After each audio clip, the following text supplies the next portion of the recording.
Il arrive au club, il dit « Ok, je prends cette équipe, ne sont pas dans mes plans Ronaldinho, Deco et Samuel Eto'o. » Non seulement il se trompe, et il se trompe profondément.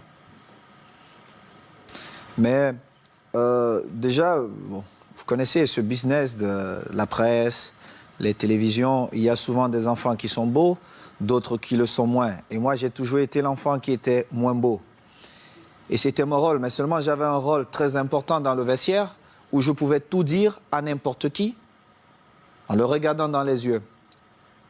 J'ai une blessure au ménisque, je prends 7 mois. Oui. Et je décide d'aller faire ma rééducation dans ma maison à Majorque.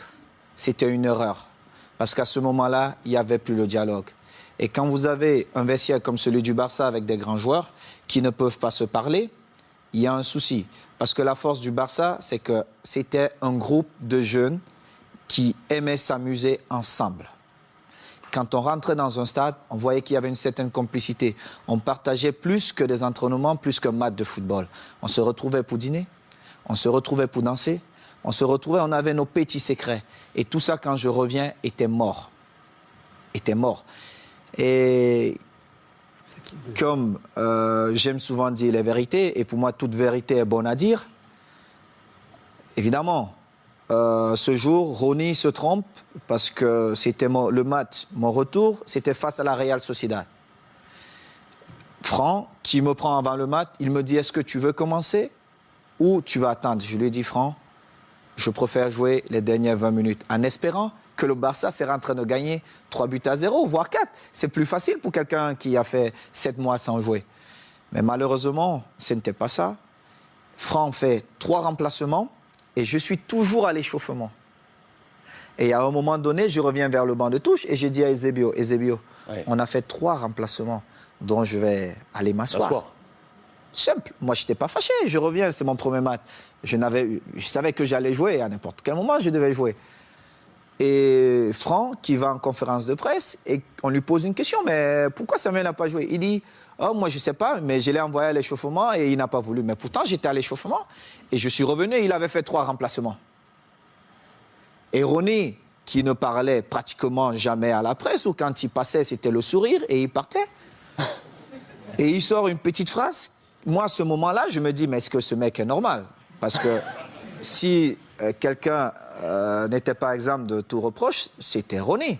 Mais on l'aimait comme ça. Et on le savait. Mais moi, quand je parle souvent à Eden Hazard, je prends l'exemple sur Ronny. Je lui dis, Ronaldinho était le meilleur joueur au monde ou le meilleur joueur de tous les temps. Parce qu'il était incroyablement fort.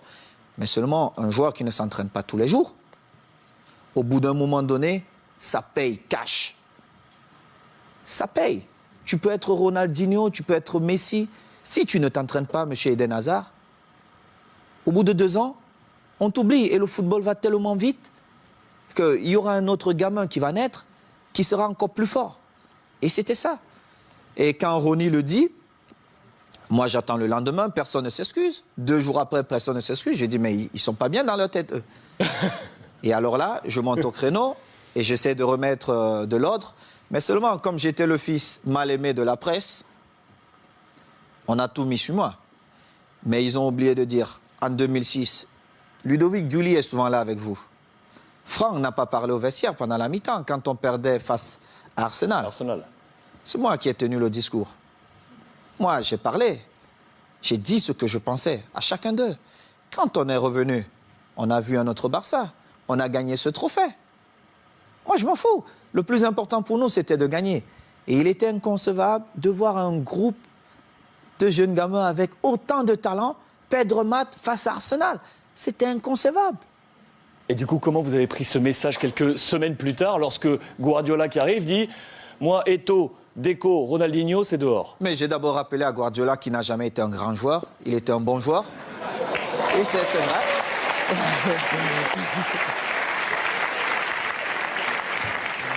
Mais c'est vrai. Je le lui ai dit. Et j'ai rappelé au passage, si c'est le coach Luis qui me le dit, je dis, OK, je ne peux rien dire. Comme joueur, on connaît aussi Pep, mais surtout comme entraîneur, Il n'avait rien démontré pour qu'il arrive dans un vestiaire comme le Barça. Il ne connaissait même pas l'histoire du vestiaire et qu'il se mette à dire certaines choses. Et en plus, ce qui me faisait encore plus mal, c'est qu'ils inventaient des choses que la presse relayait. J'ai eu cette discussion avec lui et j'ai eu une très très belle offre pour aller jouer 6 mois en Ouzbékistan où on me payait 26 millions de dollars. Et dans son bureau, avec Tiki, il me dit « Oh Samuel, ça peut te faire du bien, vas-y. » Et je lui ai dit « Celui qui va te faire gagner, c'est Eto'o. Mais tu viendras me demander pardon. » Et je suis resté à ma place. J'ai continué à m'entraîner, nous sommes allés aux États-Unis et nous étions à Houston, dans le vestiaire. Il dit avant le match, « Ok, nous allons changer de dossard. » Oh, tout le monde dit, « Oh, c'est l'entraîneur qui le fait maintenant, c'est surprenant. » Et il dit, « Titi, tu vas prendre le numéro 9 de Samuel. » Titi Henry. Oui, Titi Henry, tu vas prendre le numéro 9. Et Titi était bien content. Et Eto'o portera le 14. Tout le monde était surpris. Et c'était un manque de respect total. Et je ne pouvais pas l'admettre.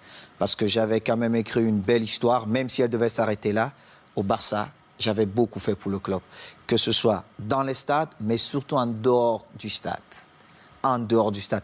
J'ai toujours été là pour tous mes coéquipiers, pour tous les clubs. Vous êtes resté 1 an avec Pep. Je vais vous dire.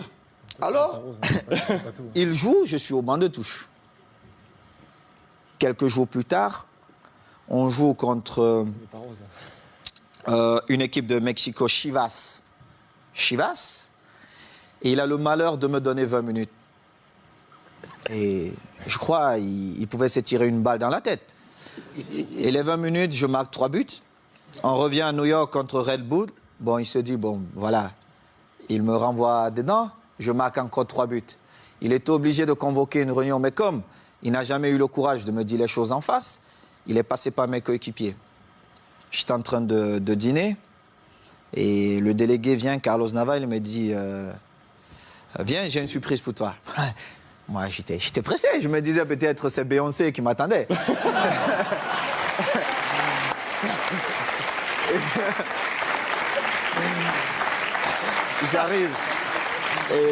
J'arrive dans cette suite et je vois Jorquera, Oleguer, non pas Oleguer, Puyol, Les jeunes du Barça.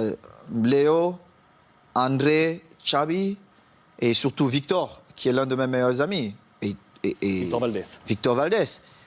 Et je vois Pep qui est au fond. Et mon visage change. Parce que j'étais très agressif quand je voyais Pep. Mon visage change. Il n'a pas parlé. Alors, Makina, Xabi, il prend la parole, il me dit, bon, négro, comme on te l'a toujours dit, on l'a manifesté, on veut que tu restes et il faut que tu trouves un terrain d'entente avec Pep. Et j'ai dit, moi, je ne parle pas à Pep. Il doit me présenter ses excuses parce qu'il m'a manqué le respect ouvertement à plusieurs reprises et je n'accepte pas ça. Moi, si vous ne me respectez pas, je ne vous respecte pas. C'est comme ça, la loi chez moi. J'ai souffert pour être là. Je respecte tout le monde, mais si vous ne me respectez pas, je ne vous respecte pas. Mais alors là, je fais le double, ou voire même le triple que ce que vous avez fait. Et Pep, il parle un peu en catalan, hein, tout ça, il trouve un peu des phrases difficiles. Et on commence la saison, j'ai parlé 2 fois à Pep. 2 fois. Une fois, c'est parce qu'il me demandait d'aller parler à Yaya Touré qui ne voulait rien savoir de lui. Et une autre fois, c'est parce qu'il voulait me donner des leçons, comment un attaquant devait bouger. Je lui ai dit, mais Pep, tu as été milieu de terrain, tu n'as pas été un grand attaquant. Moi, je marque mes buts comment? Ce mouvement ne devait pas se faire comme ça. Et en plus, on était à l'entraînement. Et moi, j'ai fait un jeu sans ballon pour créer un espace pour Messi qui venait. Et en plus, Léo marque. Il me dit, non, il fallait faire. Je lui ai dit, mais toi, t'es pas normal, toi.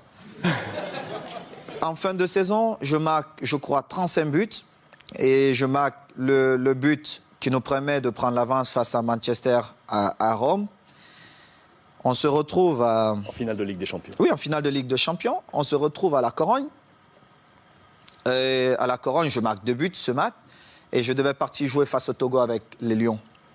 On a un dîner bien arrosé. Moi, je ne bois pas. Mais tout le monde s'est lâché un peu. Et il dit, oh, je vais porter un toast. Et puis voilà. Vraiment, il faut qu'on dise merci à Samuel parce que c'était une saison difficile pour lui. Mais il a montré le grand joueur qu'il est. Tout ça. Un beau discours. C'est la première fois où j'ai fait confiance à Guardiola. Mais cela m'a coûté mon passeport pour l'Inter de Milan.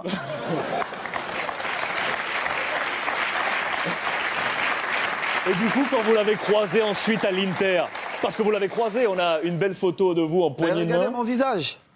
Parce que Guardiola, il m'a vu dans le tunnel. Est-ce qu'il m'a salué dans le tunnel? Il ne m'a pas salué dans le tunnel. Il a vous a attendu salué là où il y avait tous les caméras. Moi, quand il a regardé le visage de Thierry Henry, ça dit tout. Parce qu'ils ont vu la scène. On était tous dans le tunnel.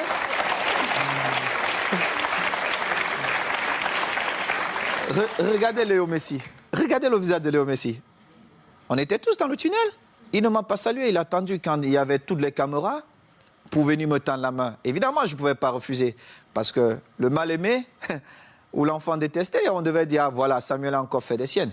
Mais seulement, les gens ne connaissent pas les dessous. Parce qu'il aurait bien pu me saluer dans le tunnel. Moi, j'ai eu des différences avec le code lors d'un match espagnol de Barcelone. Je ne sais pas si vous vous rappelez. à Majorque. Mais j'ai beaucoup d'estime pour le coach. Le Louis, football, c'est c'était ça. entraîneur de l'Espagnol. De l'Espagnol. Contre Majorque, Contre Majorque. vous Oui, êtes c'était envoyé un difficile. petit peu. C'était difficile pour le code, mais moi, je devais défendre Majorque et j'ai fait mon boulot. Et c'était pareil. Donc, c'est une histoire comme ça. Mais bon, après, on s'est retrouvés, Pep et moi, on a fait la paix. Et je suis content. Mais la vraie histoire, c'est celle-là. C'est que Pep, peut-être dans son envie de gagner, n'a pas respecté certaines choses dans le football. Et heureusement pour lui, j'ai marqué quand même 35 buts cette saison-là qui nous ont quand même permis de gagner. Pichichi cette saison. Qui nous ont permis de gagner tous les titres qu'il a gagnés. Et il est bien content parce que c'était ses premiers trophées. Saison où le Ballon d'Or arrive dans les mains de Léo Messi. Mérité. Vous êtes 10e de ce classement Ballon d'Or cette Je saison. ne regardais même pas ça. Mais Léo l'a bien mérité.